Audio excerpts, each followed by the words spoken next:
this is Lisa from Mobile Tech Review, and today we're going to look at the Verizon wireless version of the BlackBerry Z10. Pretty much the same thing that we've said before, but comes in white, a little bit different. Different network, obviously, CDMA, Verizon LTE. We're going to look at it now. So here it is, the BlackBerry Z10 on Verizon Wireless. Obviously, we have the white version here. That's what's special for your Verizon folks. You have your choice of white or black. Black we've seen before. Verizon logo up top. They never miss an opportunity to brand, do they? At least it's not too huge. Of course, there's no way they could have made it huge given how small this bezel is right here. And on the back, we have the Verizon logo. Much like what we saw with AT&T, they put their AT&T logo down there for the AT&T version, so pretty much the same. I like it a lot in white. It looks a little different. Sure, there's a lot of black phones on the market. That's part of it, but it kind of looks a little like the HTC One in silver, I have to say, which is a very light-colored phone. Clean lines, it accentuates that there's really no bezel on the sides per se, just top and bottom like that. And all the controls and things are the same. We have our micro USB, our micro HDMI over here. Back, same kind of textured plastic, removable back. Excellent right there. BlackBerry logo, 8 megapixel camera with LED flash. Up top, our 3.5mm audio jack, power button, microphone hole. And on this side, our power buttons and our playback center control. And if you want to rip off the back, you just grab right over here, giving you glorious access to the battery. 1800 milliamp battery, just like the overseas version, just like the AT&T and T-Mobile versions. Micro SIM card slot with our Verizon SIM in there. And micro SD card slot, compatible with up to SDXC high-capacity cards. Now, interesting thing, Verizon phones, they've been shipping as global phones for a while now. They're not just CDMA phones like they used to be with Verizon LTE. They also do GSM and 3G. Aha! This is unlocked, too, like a lot of recent Verizon phones. So I did put my AT&T SIM in here, but what's the difference? The number of cell radios is limited in this. Either it actually has different cell radios, or the software is preventing you from using AT&T 3G or T-Mobile 3G on this. So there's really not much of a point for buying the Verizon version if you actually want to use this on another carrier's network in the United States. In terms of what you get in the box, Verizon likes black boxes. Nothing too fancy here, though. Certainly not any worse looking than the AT&T version, which is not very exciting at all. In terms of packaging, that is, not the phone. Little caddy that holds your phone. Rip this out, and you've got your little getting started guide and stuff inside of here. Of course, your SIM card, which may be pre-installed. Little square charger, the kind that BlackBerry's been using for a while now. It looks a lot like the iPhone charger. We'll take a look at that. And this is a standard 5-volt charger, 850 milliamps. With our BlackBerries, we've been using a variety of chargers, though, some for our Samsung Galaxy Note 2. We've used up to 2 amp chargers if you're in a hurry to charge it up. And it charges quickly, this phone in general, which is really nice. Compared to the HTC One X, for example, that takes forever to charge, this guy goes from 50% to full in just a little over an hour, which is really handy on the road. Also in the box, you get your USB cable that we mentioned. And that's it. No headphones in here, no earbuds. But you're not missing out much because the earbuds that are included with the international version, they're not really stellar anyway. And here, so you can see what it looks like in black, this is actually the AT&T version right here, but you get the idea. Pretty much the same experience going on. And it just depends on whether you like the black or the white on the phone. One thing I have noticed is the display is a little bit warmer than its whites are a little bit yellow on our Verizon model. Not hideously yellow or anything like that, but just a little bit warmer. No, I don't know if every Verizon phone is going to be that way. It could just be that BlackBerry is using several display suppliers for the displays. Now, if we take a look at the software version here, you can see we're running 10.0.9.422, which is an older version number than the one on AT&T and the Canadian version. This is a little bit odd, but nonetheless, they may be using a somewhat different versioning system for the CDMA model of this, so I wouldn't take that too seriously.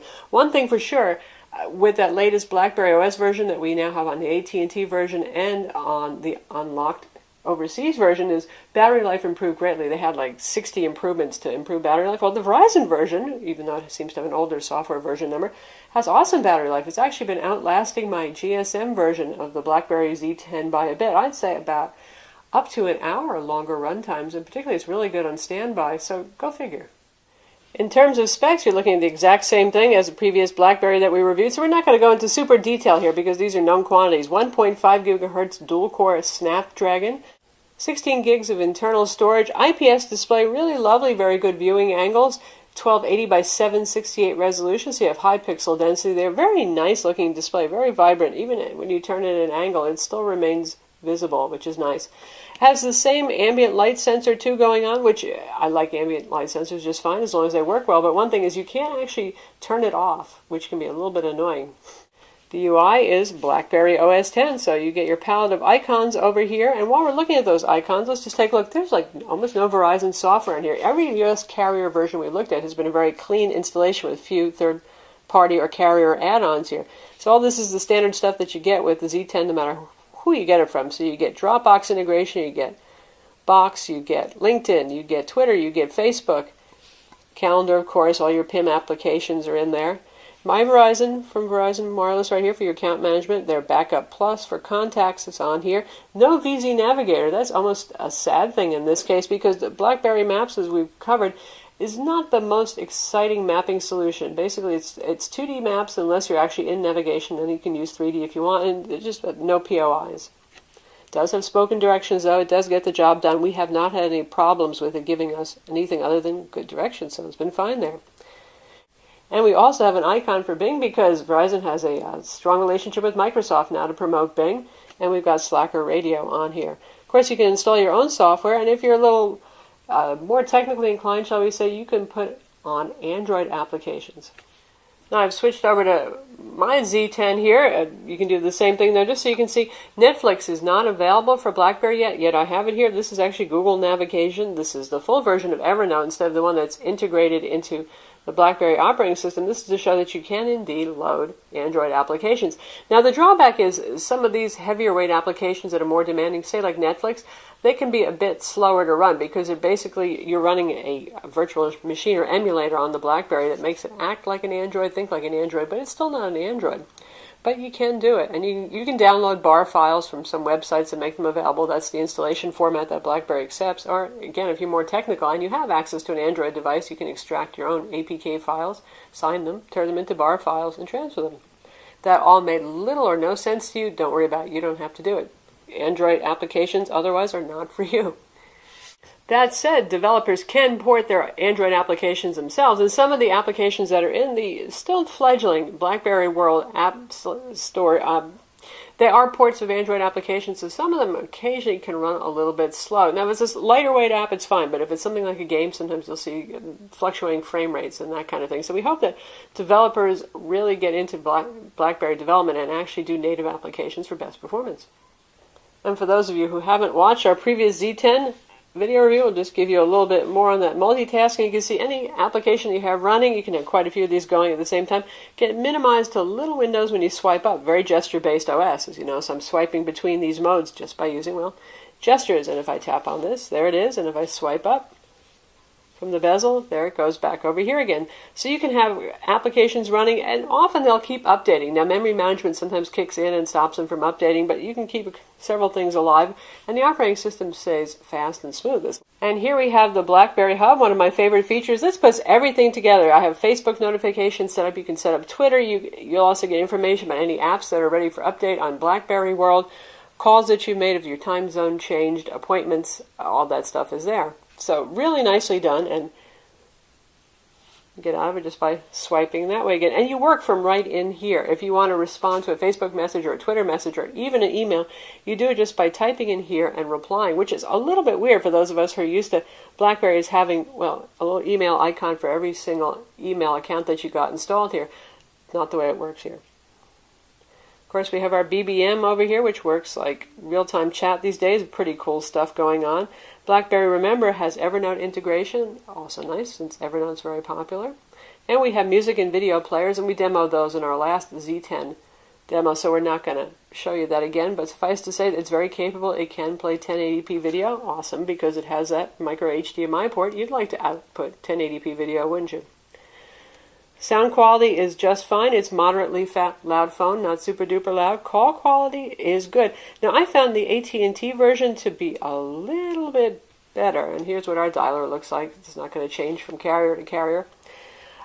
Calls were certainly loud and clear enough. A little bit sharper on AT&T, but I would say that probably has to do with the quality of the network in our area. AT&T just happens to have a little bit better coverage. In terms of reception, good LTE reception, good 1X reception, and EV reception as well. We're pretty well blanketed in LTE here for 4G. Data speeds have been excellent so far. We actually went to the speedtest.net website and we got 22 megabit per second down on average and 6 up. Now 6 up isn't that fast, but most carriers these days are giving you faster download speeds relative to upload because they figure mostly you are going to be downloading stuff. So certainly great for streaming video. You can do that with the little YouTube mobile app, which is actually just an icon to the YouTube mobile site to stream video. And if you're like me and you sideloaded Netflix, well then you've got Netflix as well. And since it supports Adobe Flash, sites that use Adobe Flash for video actually work here, and they work pretty well on the BlackBerry Z10. Not too sluggish, not too painful to control. So that's nice. And again, the other features on the phone really are the same as the last Z10. We covered 8 megapixel camera with LED flash on the back and shoot 1080p video. Pretty good camera. Software needs some improvements, I think, really to speed up focusing and sharpness. It does have that neat feature where you can take several frames and it picks out the frames where each of your friends' faces are focused best and creates one composite image. And I've discovered that's a good thing because this doesn't always focus as well as I would have liked. But I'm sure that can be fixed with some software updates. And again, battery life, as I mentioned, so far the best on the Verizon version of this. We've been quite pleased. Easily, I've made it through the day with moderate use, really into the second day before having to charge it. With heavy use, I still found that I could certainly make it home from work without having drained the battery. Good thing about this guy, of course, is the fact that you can swap in a new battery since we can yank that back cover off. Good times there. Phone has dual band Wi-Fi, Bluetooth, and it has NFC as well, the NFC plate under the back cover. So that's the BlackBerry Z10 on Verizon Wireless, available now, $199 on contract. Certainly if you're a BlackBerry person, you're going to be thrilled. Modern OS, but many of the creature comforts you've expected in terms of stable, robust operating system, really good integrated messaging, all that stuff is right here. Nice security on it. And if you're somebody who's been using Android or iPhone and you just want to try something different, that's also appealing. At 4.2 inches, the size is just a little bit bigger than the iPhone 5, so it doesn't feel uncomfortably large. It's also nice for those of you who hate giant phones. And for those of you who are considering the iPhone 5 and the BlackBerry, maybe you like smaller phones, for example, and robust operating systems, here you go, iPhone 5. Next to it, you can see they're pretty close in size. Obviously, the iPhone 5 is going to be a little bit smaller, particularly in height. And if we take a look at the back, well, this is the black one, no kidding. And nice metal over here, very pretty. Here we get plastic. But we fight back here with the fact that we can take this cover off, put it in an SD card, and we can actually remove the battery. So that's the Verizon BlackBerry Z10, available now for $199 on contract. Certainly if you're a BlackBerry fan, you're going to like this phone, I think. And even if you're not, you're looking for something a little different, something that's still pocketable, definitely a nice phone. I'm Lisa from Mobile Tech Review. Visit our website for the full review of the BlackBerry Z10. And don't forget to hit that like button.